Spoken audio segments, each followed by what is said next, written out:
everyone. I am CA Manish Agarwal, and today I am joined with me by my partner Hi, I'm CA Ritvik Raj, and we are the partners on at TrueLedger TrueLedger Consulting. Consulting LLP. So today we have thought to share with you our insights on how we built this firm together called TrueLedger Consulting LLP, our journey so far, our professional insights, and what we believe are the next growth trends for us and the sector in general. So with this, we will share some of our insights with all of you.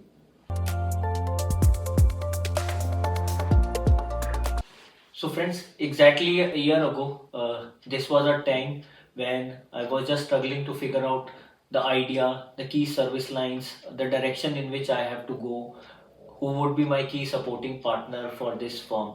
So the last year was more, this part of the year was more on the soul searching kind of a time, and uh, finally I concluded my search with my partner Ritvik Raj here, who is standing with me now as a partner and a very strong pillar of the firm.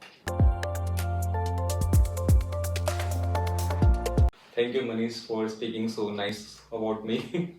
And so, like, it started one day I was sitting and I had a query. So, I think the best person I can communicate right now is Manish. So, I just made a call to him and I was discussing my query. Then finally, he told me that, are you interested in some outsourcing? And I said yes, I'm very much interested because at that time I was also myself searching to explore something new. So that started and we collaborated it. Then again, we met a few times and then we started discussing what would be our services. So that at that time we had an stance in our mind to start with the accounting, taxation, and the payroll work, and as well as like the global company setup. Then we discussed more about what would be the name of the company. Yeah, so that's where the identity, it's a very thoughtful name that we managed to search together, and credit goes to both of us and our senior mentors who helped us to get this very beautiful and true name. And uh, the next task with both of us was the budgeting part. Yeah. Then we discussed what would be the budgeting, the resource cost, the IT infrastructure that we have to set it up. Because So, IT, yeah. I think, is a Yeah. very significant cost in terms of the kind of services we are providing and the kind of global clientele which we want to cater to. IT cost and the software plays a very significant role, and that's why we did no, stepped stone unturned for the IT setups. Yeah, then we thought of the resources that what would be the backbone pillars and just like the hierarchy after us. Yeah. So then we thought of having a chartered accountant and other staffs below us, and then finally we got our first resource was from Hyderabad. Yeah. Yeah. Yeah, so we managed to hire a very skilled resource, because initial hiring is very critical in this business, because we are in the service business, and qualified and a person with good communication is always a critical ask from our clients. Yeah. And our next step was setting up the IT system. So then we thought of what would be the fire blocks and the IT VPN, system, the VPN secured system, access. secured access, data in the clouds. So Yeah. because the foreigner because what happens generally when you're in the outsourcing business, you need to have a very good IT setup. Yeah. And data confidentiality as well.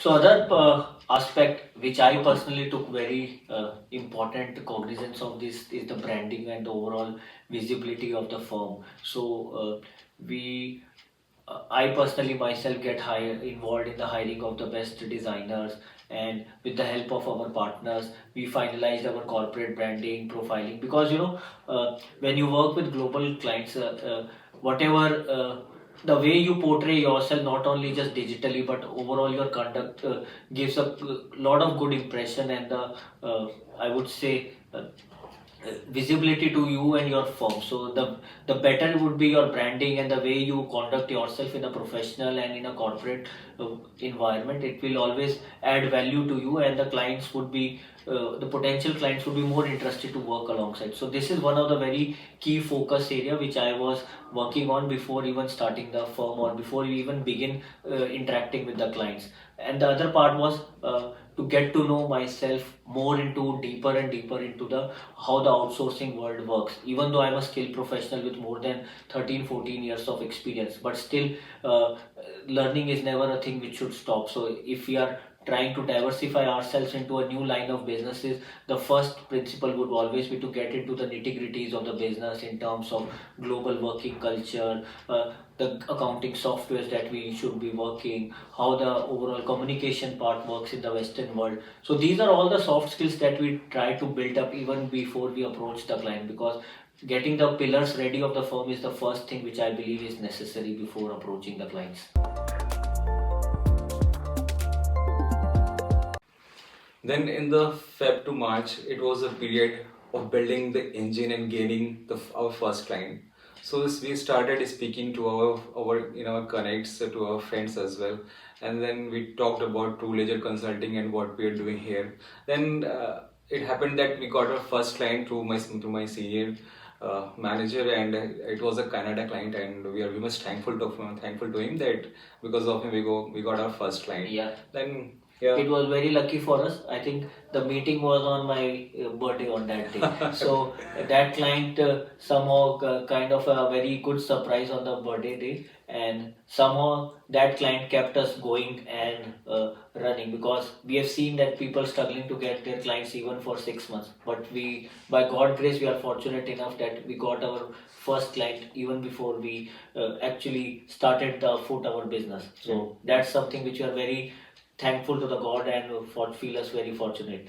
Yeah, and it was also the learning time to understanding the global work culture, and we were very much ignorant about the time zone as well. But it was through that we started understanding what are the time zones in Canada, Singapore, Australia. So yeah, how the firm, how to run a firm in a different time zone environment. And then also I think it was also time to learn about not just about the softer aspects of the business, but more of a commercial aspects of the business, how the hourly rate works, how to build a scope, engagement letters, how to negotiate the liability. All those softer aspects of the business we started learning from this particular client only. And also we learned about the pricing system, as we did not know what would be the price in the Canada or Australia. Yeah. But that really helped us, if you get a client, that really help us to understand what is the average working rate in India and the average working rate as well in the global market. Yeah. And also, I mean, this sometimes when we start working on the client, we should not in the initial period, as the business is always there, that your initial client may not give you always a profit or margin. So it's the same was the case with us. This particular client, we took it on a cost to cost basis. The reason being, I believe, so that our team can get a hands on. We get a working exposure of working with the Western world. We can get to know about their systems and the softwares and lot many things. I think so. It was a learning in itself. Yeah, sometimes we have to learn ourselves and to upgrade ourselves, and so at that time we should not focus on the profit and the cost. Initially we should, that should be the motive to learn. Yeah. And you have to get yourself going and be present in the market. So, in the early part of the spring, having gained the momentum and our early client, we continue the momentum by increasing our public visibility through public events, sponsorships, and speaker opportunities to leverage and to spread the overall TrueLedger brand.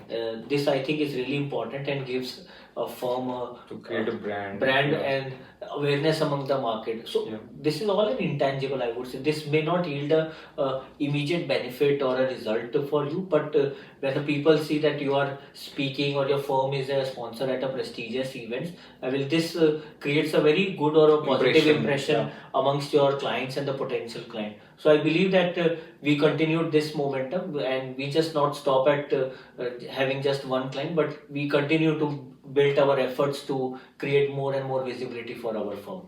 Yeah, so as we kept on going forward the branding and appearing in various platforms, so then we started speaking to other friends as well, and now we moved from the small firm then to a multinational. We started serving the multinational clients as well. Yeah, that was a big, I will leap for us. Having served a medium-sized hospitality client, we started having negotiations with a large Australia-based food and beverage company, and I think the level of discussions vary, and the kind of maturity we gain from those discussions were quite significant. Like the client even asked, for example, what's your backup plan?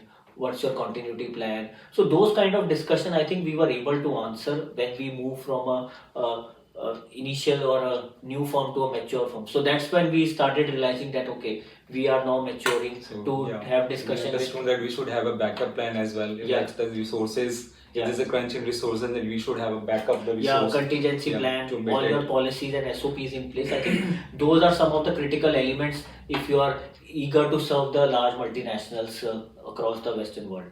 Yeah.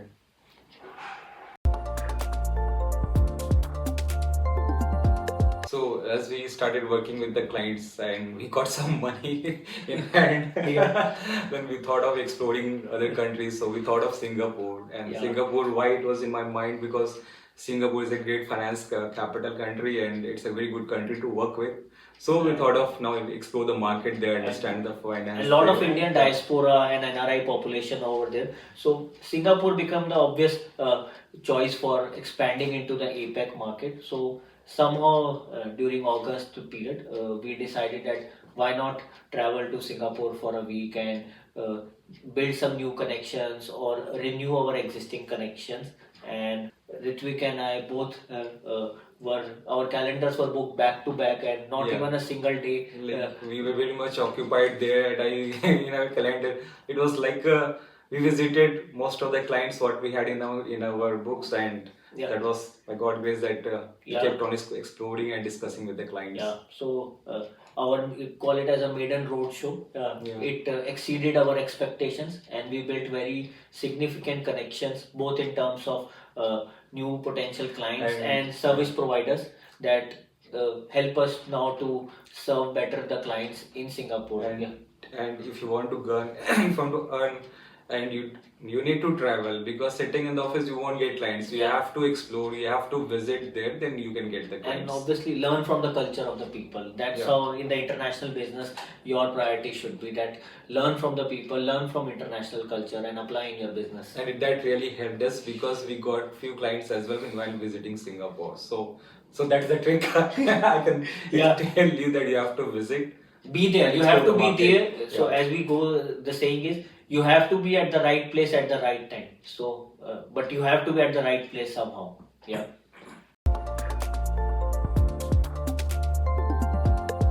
Now having gained Coming clients, back from Singapore. yeah, and traveling back from Singapore, it's time to now put our feet on the ground. I mean, staying humble and be grounded is one thing which was taught to us by our seniors and mentor, that gaining client is one part of the thing, but serving them and retaining them Retaining is the the clients. hardest part, for which you need to build the right teams, processes, and I will give my heartiest credits to Ritvik for designing our policies and things in place, which Yeah, he'll put thank you, more light Manish. on. Yeah, so that started like when we came back. So we thought of now building the team, putting a process, SOP, so that will serve you a long time, like the HR policies Yeah. and the attendance and leave records. So that all those things play a very crucial role in this. Yeah, so HR and culture is something, because being in a people-centric organization, you cannot undermine the importance of those softer aspects, because these are your core pillars of your firm delivery. So we put a very close attention to it and try to streamline and strengthen these processes so that we can serve our clients better. So always remember that gaining client is one thing, but maintaining your processes is something which you always need to stick to it. Yeah.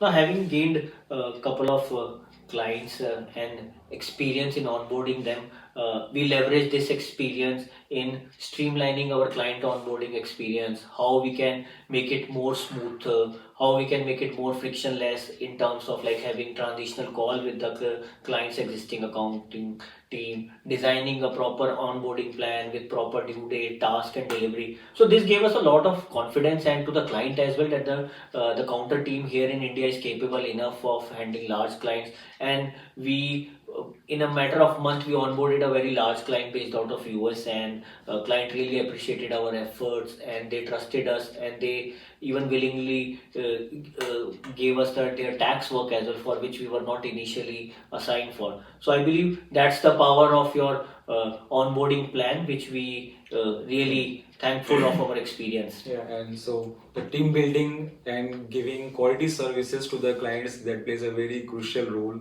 Yeah. in shaping your firm, your company goals. Yeah, and the other So- part which we focused on the rest of the year is on the technology part, because in this age of technological growth and AI coming in, you cannot make your firm left behind on the AI. So we did significant investment in AI and the accounting Technology tools. part, Yeah. accounting tools. For example, like the productivity software that helps you to manage your the time tracking things.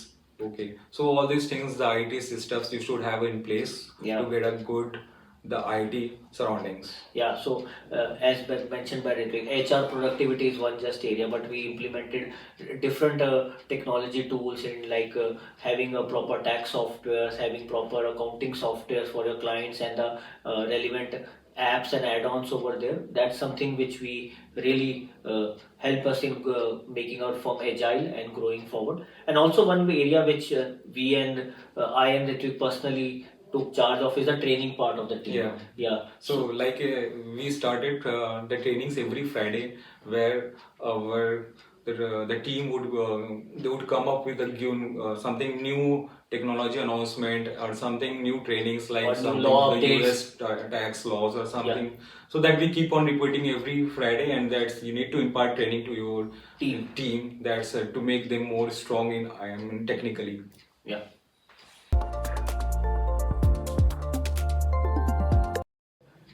So one area which is often, I would say, not paid much attention, which it should be, is the content marketing and the business development part of the business. We accountants are usually good at technical parts of accounting, tax, or client communication, and maybe even now on the technology side. But content and creating a visibility about your brand, business development is an area which is often overlooked, and we should buckle up on this sense. Yeah, exactly, Manish. So marketing is something that gives you more visibility, your product, your firm. So even now the ICA has come with a new announcement that the CA firm can do their own marketing. So I think that's a great idea and something we should not be left about.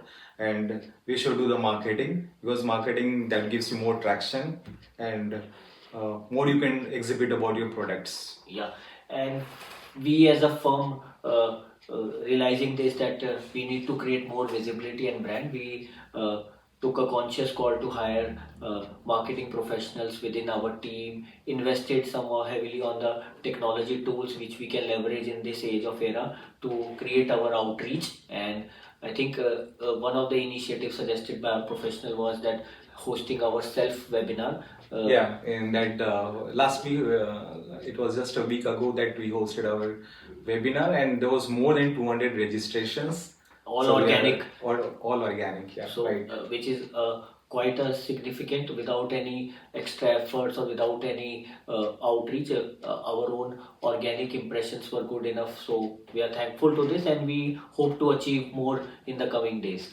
And yes, and with the help of our content team, you can just see the content of our publications that the team are there. They're doing very good Yeah, work. yeah, it's there So on you can our visit LinkedIn TrueLedgerConsulting.com. That's our website, and on our LinkedIn page also, we have put a lot of useful resources, guides, and publications, both for businesses and professionals.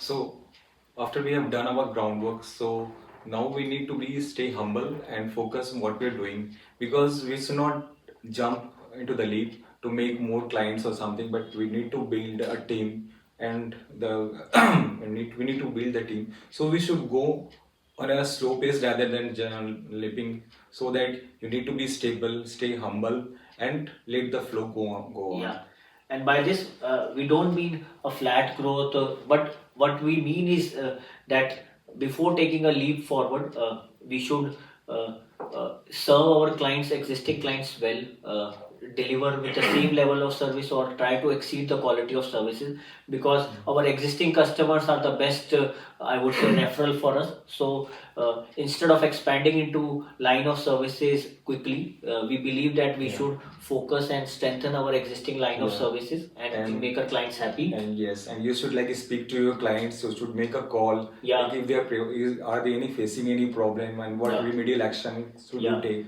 So frequent check-ins and feedback calls with your clients is always a best way to deepen your client relationships. And in terms of the predictions for technology, how the work culture or how the accounting-led work would evolve, I think we all know that AI is coming at a very rapid pace, and we believe it's going to accelerate more and more. So we should equip with the latest learning and the AI. So that we can serve our clients better and reduce the mundane work away from our team and ourselves, and we can focus more on deepening our relationship and value driven service to clients. So with this, we wish all our listeners and those who are watching this a very happy new year. A very happy new year. Thank you for watching. Thank you.